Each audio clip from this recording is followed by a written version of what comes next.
What's up, guys? Welcome back to the channel. It's your boy Dominic Rich, and in today's video I'll be doing my prediction for Group H of the 2022 FIFA World Cup. So sit back, relax, and enjoy. In Group H, there's Portugal, Ghana, Uruguay, and South Korea. Let's kick things off with Portugal, who are still managed by Fernando Santos. Almost joining fellow heavyweights Italy on the couch, Portugal made the trip to Qatar by means of the playoffs. Qualifying for only their 8th World Cup, the Portuguese have been rather underwhelming on the big stage. But with Cristiano Ronaldo taking part in potentially his last World Cup, the Navigators, who boast a world-class squad, will look to shake off that World Cup funk and at least make a run to the quarterfinals. Key player for Portugal is no other than Cristiano Ronaldo. So let's move on to Ghana, who's currently managed by Otto Addo. Since making their debut in 2006, Ghana have only missed one World Cup since. And back on the world stage after beating neighbors Nigeria in the playoffs,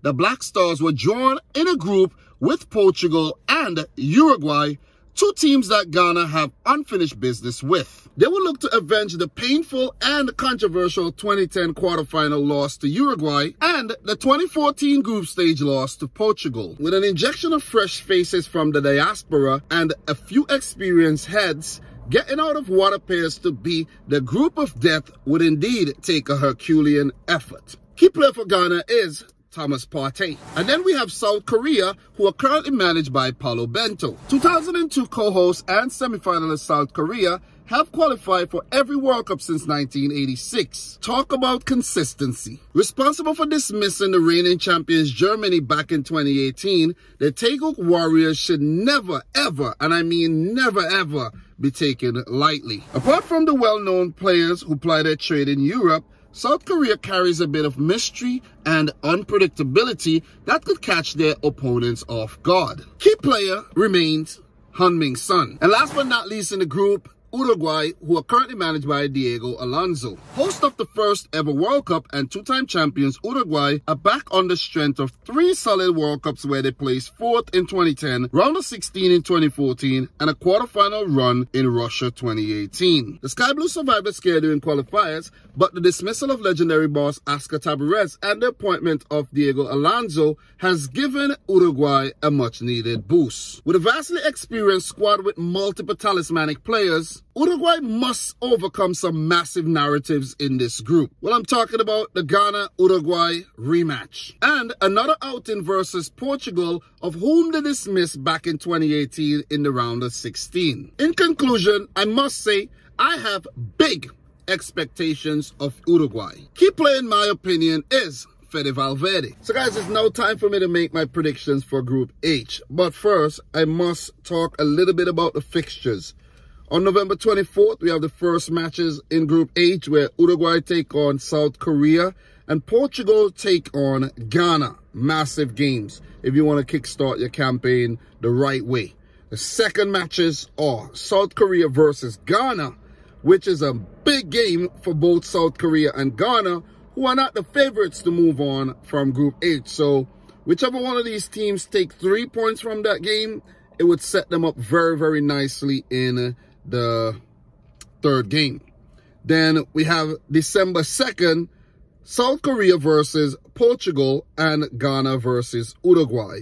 What if we find a situation where Ghana need points against Uruguay? That would be big. Or Uruguay need points against Ghana to go through.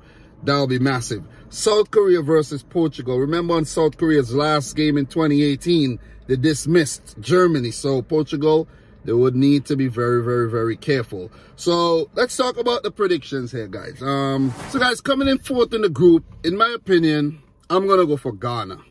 Look, first of all, I'm going to have to say this. Ghana should have never got past South Africa. That was very controversial, that penalty. Daniel Amate, I can't ever forget about this. And I think Ghana got very, very lucky to get past South Africa. And then when they got past Nigeria, I was like, wow, how did that actually happen? Because Nigeria were really favorites. So Ghana qualified for the World Cup, and not many people expected them to do so. And they were joining a very, very difficult group here against Uruguay, South Korea, and Portugal.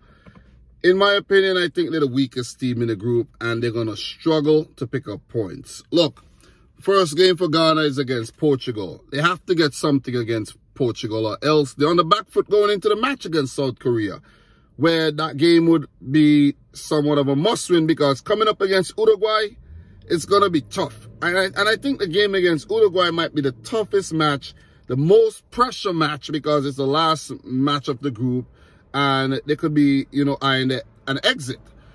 But look, with the Ghana team, you got to give them a lot of credit for actually getting this far.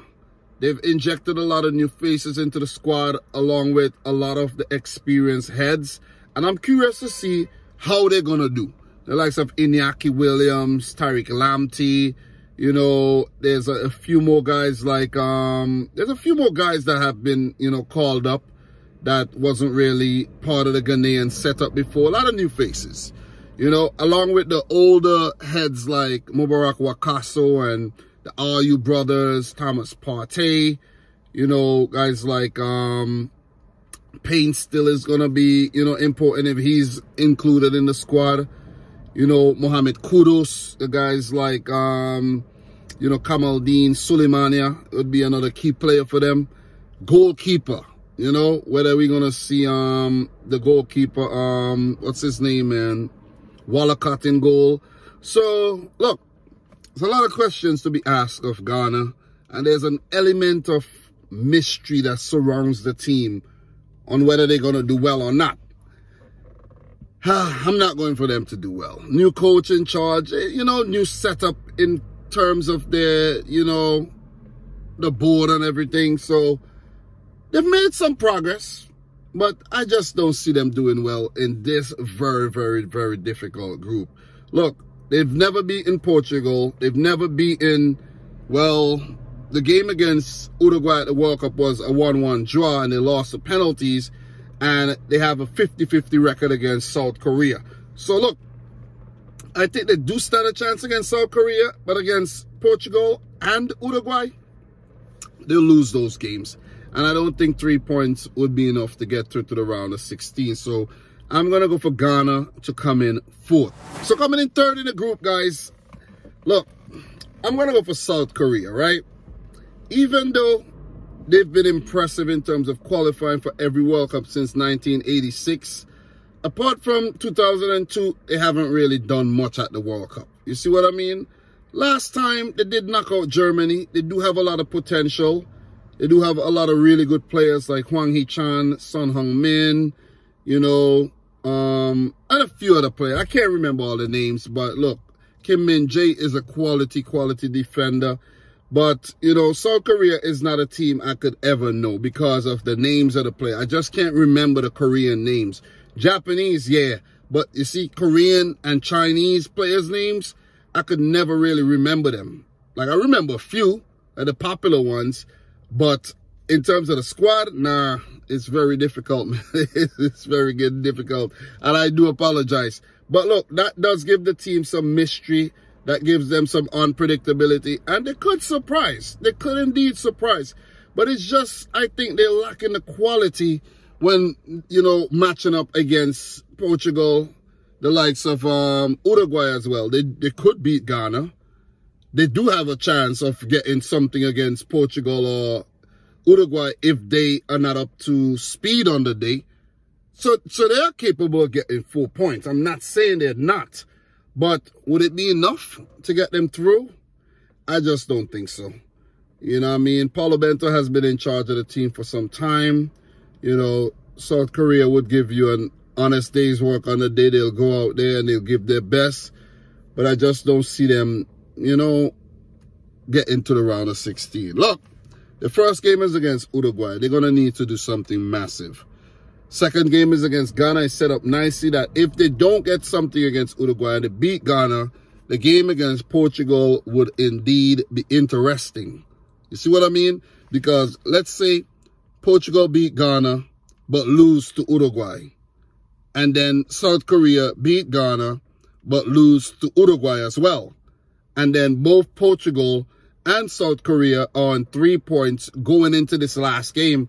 Then it could get very, very interesting. You see what I mean?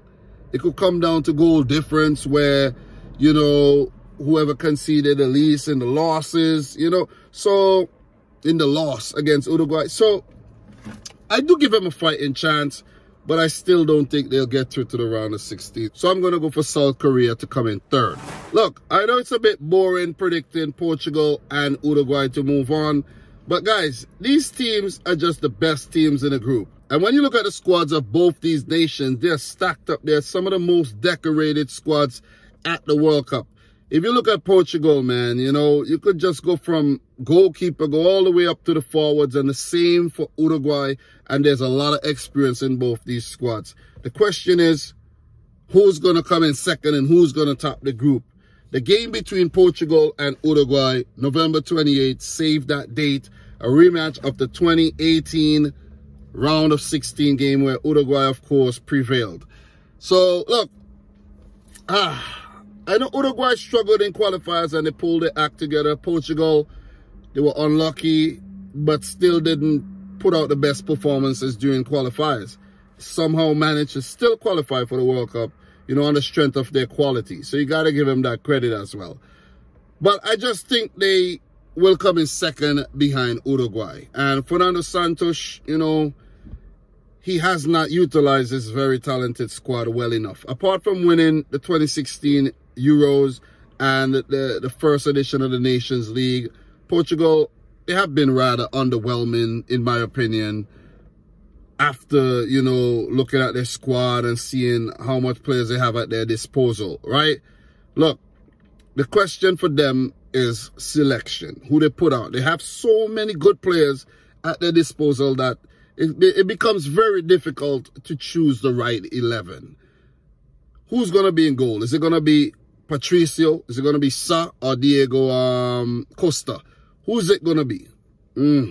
It's very, very difficult. It is going to be difficult to determine the 11. Pepe might be at the back with Ruben Diaz. There's young Antonio Silva. He's been taken to the World Cup. Danilo Pereira is there as well. The midfield got guys like William Carvalho, João Palhinha.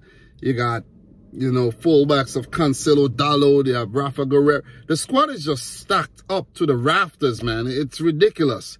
Cristiano Ronaldo would lead this group. And look, he would be the inspiration that Portugal, you know, requires to drive them throughout the World Cup. He would, you know, keep motivating them. But is it going to be enough? Guys like Bernardo Silva and Bruno Fernandes, these guys are going to have to put their hands up and you know, make it count. You know, you got to give it up to Gonzalo Ramos. He made the World Cup squad. Guys like Joao Mario. You know, so with a highly talented squad, man, I can't see them missing out on the round of 16. But I do see them coming in second in the group. So that's my prediction there. And top in the group, Uruguay. Look, they kind of started off slow in South American World Cup qualifiers, but they had to get rid of Oscar Tabarez. They just couldn't score. They just couldn't win games. And as soon as they got rid of him, it was like a shoot upwards, a rocket towards, you know, Qatar. Give it up to Diego Alonso. Give it up to the seasoned pros in this team. And they have a lot of experience. Look, we've seen experienced teams go to the World Cup and flunk out, flop, get knocked out in the group stages before. But when you look at this Uruguay team, man, they're so damn good. Guys, if you don't believe me, go take a look at the Uruguay roster. From the goalkeeper, give it up to Fernando Muslera, making it back to yet another World Cup. How many World Cups has he been at? I think he's been at the 10, 14, 18. This is probably his 4th World Cup. You know, I'm not super familiar with the other goalkeepers, but guys like Martin Cáceres, Diego Godin, Sebastian Coates, these guys are back at the World Cup. Like, wow. You see what I mean? And then you have Jose Maria Jimenez, Nico de la Cruz in the midfield. Guys like, you know, Fede Valverde, Arrascaeta, if I'm saying his name right. But the squad is just stacked up, man. Up top, you have freaking Suarez, Cavani, and Darwin Núñez. Guys like Pelestri coming through. Like, jeez. Rodrigo Bentancur, who's been doing well for Spurs. Torreira is back as well. Vecino is still there. Like, squad is good. This squad is good. And I know I'm missing a couple other names as well. But this squad is damn good. And I'm going to go for them to top the group. I think they have a clear idea what they want to do. And with the likes of Suarez coming up against Ghana again, I'm really looking forward to that game. You know, whether Ghana could get the revenge or not. But, you know, having Suarez in the squad, man, and still at the World Cup is just going to give you that entertainment value, because you never know what he's going to do. And I just love it. So Uruguay to top the group, and they could definitely make a deep run at the 2022 World Cup. So look, guys, what's fun about this series that I've done an 8-part series from 8 all the way to H. So make sure if you haven't checked out all the other videos, go check them out. That's over 2 hours of content. And what I'm going to do now is I'm going to match up all the teams, put them in the brackets, and we're going to talk potential round of 16, quarterfinal, semifinal, and who could potentially go on to win this World Cup. So guys, make sure you go check out all the content on the channel. I'm hyped up about the World Cup. It's coming very, very fast, very, very soon. It's here. If you're watching this, it's here right now. And I just love it, man. I really love it. I can't believe it's here. And it's going to be a Winter World Cup. Very unprecedented stuff. But listen, man, bring it on. Bring it on. Bring it on. Bring it on. So, look, remember the next World Cup is going to be 48 teams. So enjoy this 32-team version while it's here. So, look, I want to say thank you very much to everybody who's really followed the series and showed love and made predictions. Don't forget to do so for this video as well. Subscribe to the channel if you're new. There's a lot more content I have to make in terms of the World Cup. Previews, reviews, live streams, watch-alongs, all that good stuff. It's coming. And just appreciate it, man. So, I'm going to head home. But thanks for watching. Until next time, peace out. Rich Squad. Peace.